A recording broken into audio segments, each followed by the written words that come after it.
Hey everybody, me C again. So today we're going to talk a little bit about what I call stick figure 2.0. Basically, if you think about the regular stick figure that you have like round body, long thing, some arms and legs.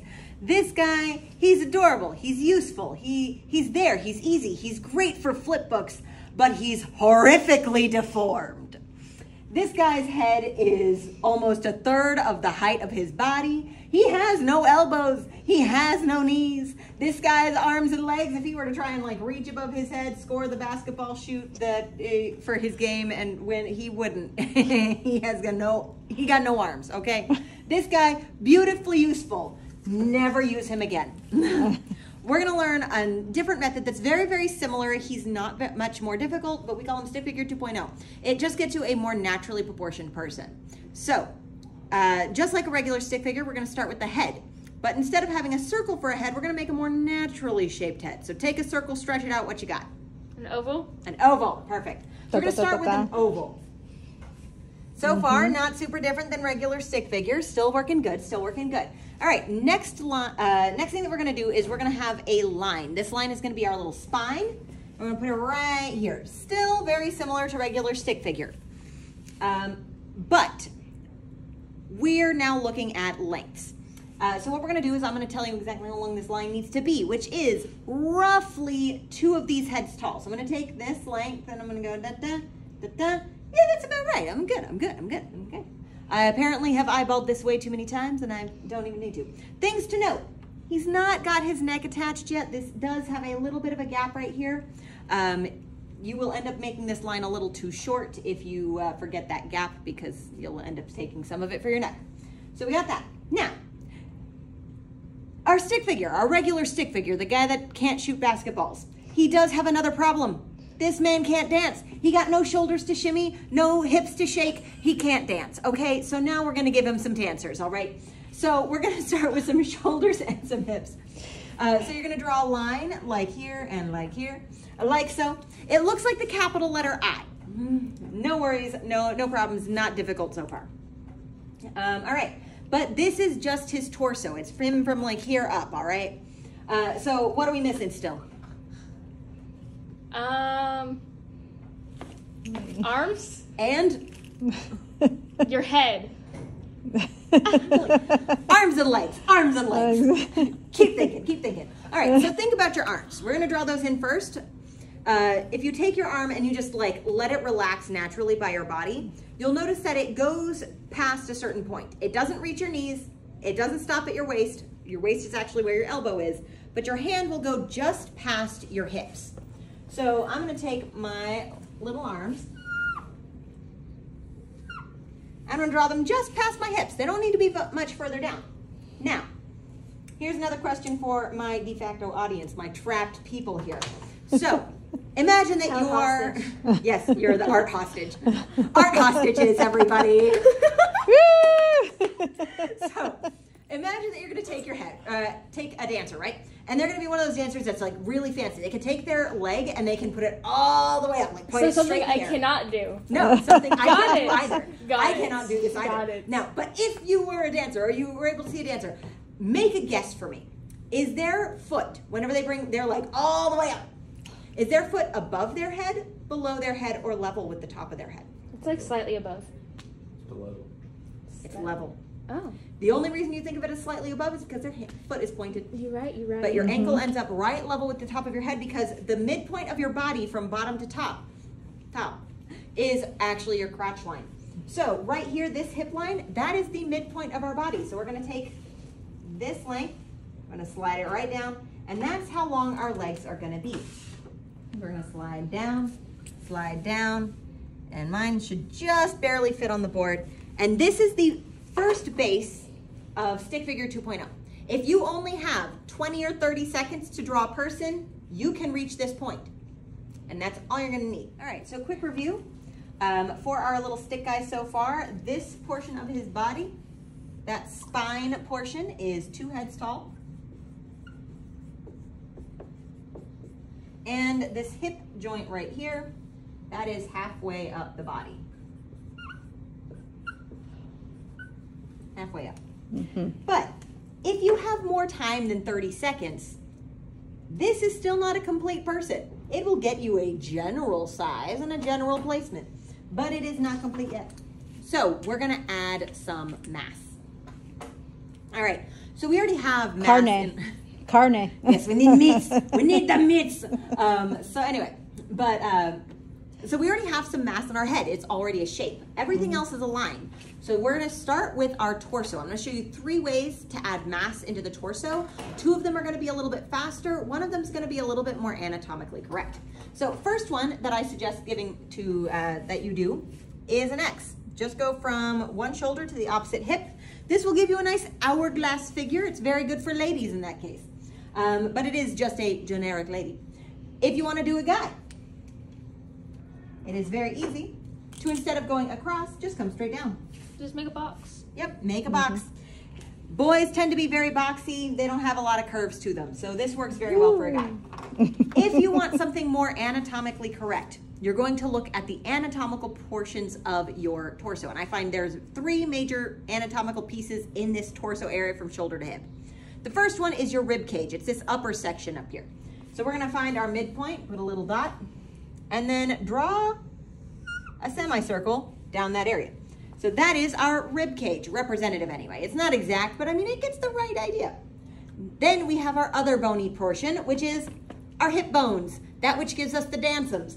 So you're gonna draw another half moon. It's gonna be like a little boat or a little bucket right over that line that we use for our hips.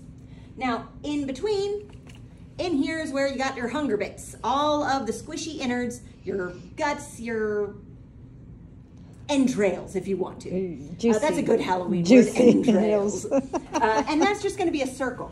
But what you wanna remember is that this circle should overlap both the ribs and the pelvis area.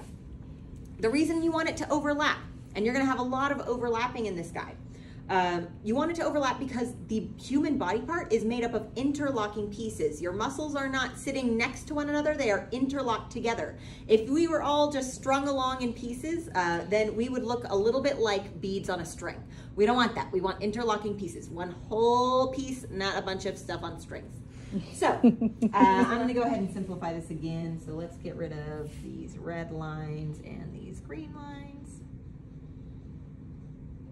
I think you're erasing your outline over there. We'll be fine. All right, so now we have some other things to add mass to. What do we still need to add mass to, art hostages? The arms and the legs. The arms and the legs. Good. So we're gonna be adding mass into our arms and our legs, but we're gonna start by figuring out where our joints are gonna go. Now, each of these limbs has 3 joints. You have shoulder and hip, elbow and knee, wrist and ankle. Do you think all of those joints are going to be the same size? Yes. No. She doesn't draw people. We're going to forgive her. No, she draws cows. She draws cows. She draws cows beautifully. Yes. All right, so for our shoulders, we're going to have decently large, especially if you're a guy with like big delts. Like you might want to draw them a little bit larger, but you know, decently sized right there. For our hips, they're going to be probably the largest we've got. You can almost think of them like drawn in your little booty cheeks a little bit. Just don't worry about it. Now, our wrists and our ankles are going to be the small ones. And they're going to go at the ends of these little lines. Now, another question for my art hostages. Think about your elbow. Is it closer to your shoulder, closer to your wrists, or is it halfway through? Halfway through. Halfway through. If you take your whole arm and you bend it up like so, your wrist ends up stacked on top of your shoulder, and then you smack yourself in the face. So you want to find where the halfway point is, and that's where your elbow is going to go. It should be kind of halfway between sizes for big and small. Same with your knee. It's about halfway up. You can bend this up like so, and your ankle ends up where your hip bone is. Did you also know that the length from here to here is the same as what size shoe you wear? Yeah. I did. Unless you're like me and it's an inch short. Oh, even better. Even better. Everything on here that I'm talking about is a generalization. There are individualities between people where things are going to be a little longer or a little shorter, but this is a very good generic guide. Just saying. All right, so now that we have those joints in, we can start actually adding mass into our arms and our legs. So, say I have my shoulder joint and my elbow joint. There are 3 ways that I could add mass to this. They're all gonna be ovals because, you know, our arms and legs are basically tubes. I can go around my joints. I could go through my joints, or I could go between my joints. Which one of these do you think is correct, Art Hostage? I mean, it depends how skinny the person is. Technically, they can all be correct. Not really. Because remember what I said about all of our like guts and stuff in here? Why is it important for these to overlap? I don't remember. That's fine. All right. It is important that you go around your joints because that will help interlock all of your pieces. Whenever you have a student who draws with one of these other 2 inner circles and they start drawing like the rest of their body, like they start actually adding detail, they tend to add skin on like this in really weird bumps. It looks weird, okay? It just looks weird, friends. So whenever we're going around, we're going to want to go around our joints, probably skinnier than that. Going too quickly. That's a very unproportionate. I thought you said that you've done this so many times, it's like, you don't even I'm also check. doing this on a board. Goofy. You're goofy. I am, thank you. All right. Now, there is something a little bit different about your forearms and your shins, and that is that in general, one part or side of that limb is going to be a little bit chunkier than the other side. Usually the side closer to your elbow or your knee is going to be a little chunkier, and the side closer to your wrist or your elbow is going to be a little skinnier. So you can do it as an oval if you want, but I tend to do a bowling pin sort of shape or a upside down teardrop kind of shape where it's more like pointed. Now that is just a personal preference. Again, these are all placeholders, so honestly, if you just do a regular oval, that's not going to matter. Now, what am I still missing on my person? What are you missing on your person? Yeah, what am I missing? Oh, hands and feet. Hands and feet, good. And hair. that's in the detail section. What holds up your head? Neck. Oh, your hand. And I'm napping my neck. All right, so for your neck, you can add it in now, but I'm going to tell you right now, this is what kids want to do. Why won't that neck work? Imagine you shake your head. What's going to happen with that neck? You're just going to break it. Your neck, if you feel, yeah, it's going to hold on by its dear life. Your neck, if you feel along the sides of your neck, you actually meet the ends of your jaw right here. Those are all in a nice, neat little line. Your neck is very nearly the same width as your head. So whenever you're adding your neck into your drawing, you want to make it a little thicker than you think, and it's going to curve out just a little bit. This is going to be kind of like parentheses that are the wrong way around. So you want to curve it out a little bit. And depending on how strong or muscly the person you're drawing is, they might even bump up like this. It's really going to depend. But most of the time, a little curve like that works. Your hands, in general, are an oval shape or a square shape. My hands are more square, so I draw my hands as squares. Also, on your hands, your palms and your fingers are the same length. And overall, these are a little bit smaller than your head. Your hand and your face are the same size. So I need a hand that's roughly this big. So my palm needs to be about that big. So I'm going to draw a square about this big.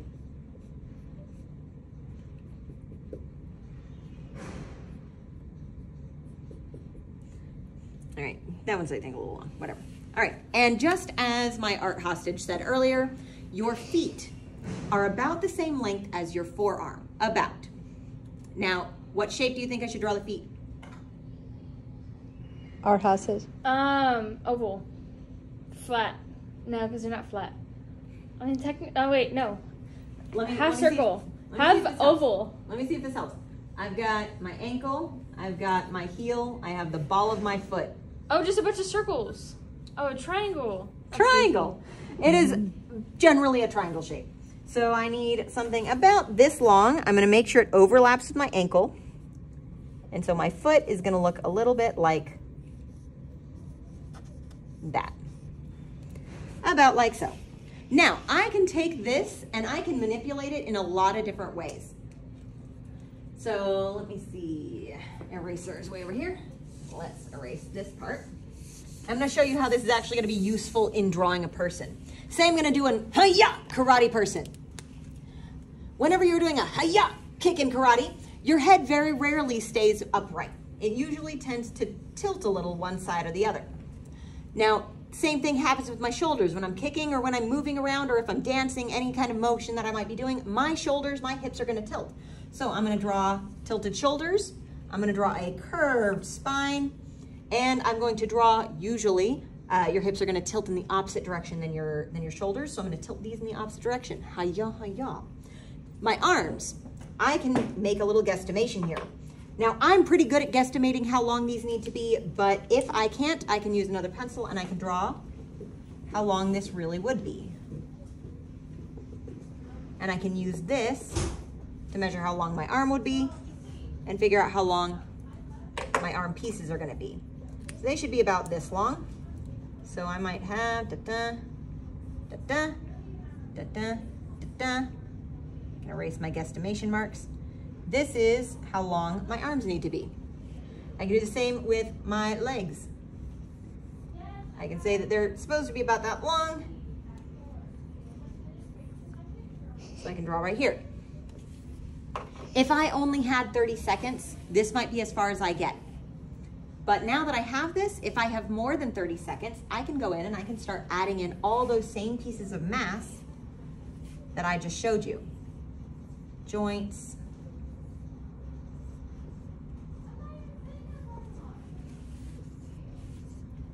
and shapes that go around my joints.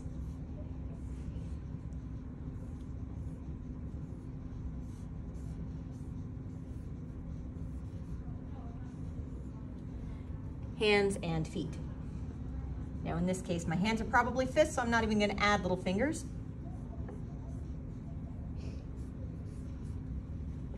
And I need a little neck. If I only had a minute or 2 minutes, this might be as far as I get. However, if I have more time than that, that's whenever I can really take this from a sketch into a drawing. Last step of drawing is going to be adding all those details.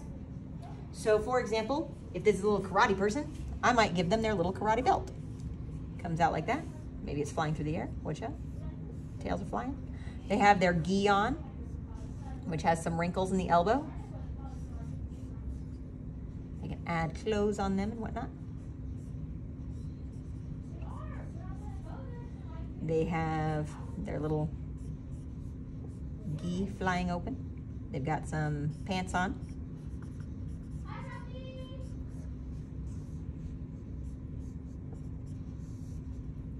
Maybe they have like a ponytail and it's flying in the wind.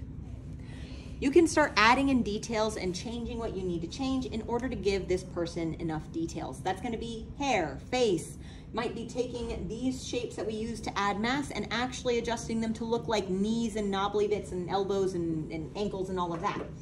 All of the details that you could possibly add can be added at that stage. So that's Stick Figure 2.0. Use him for the powers of good.